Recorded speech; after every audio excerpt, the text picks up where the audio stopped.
Welcome to Tenor Tech, where I solve the problems you didn't even know you had.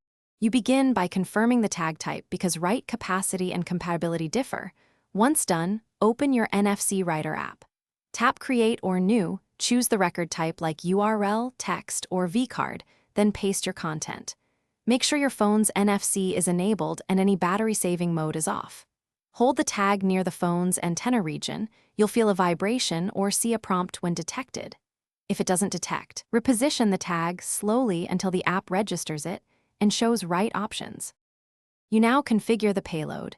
Choose a single record or stack multiple NDEF records if needed. This matters because some readers expect specific record order.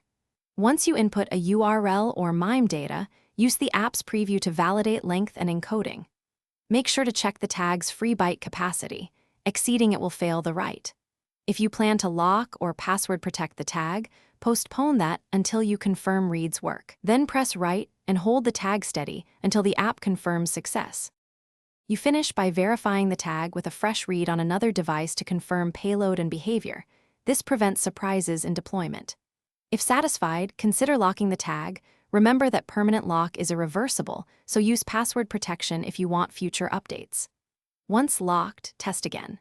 If the write failed, try erasing the tag or using a new one, repositioning the tag over the antenna, or disabling case and metal nearby.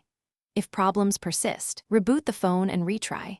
Intermittent NFC stacks often clear on restart. Thanks for watching. Subscribe to keep your life in tune.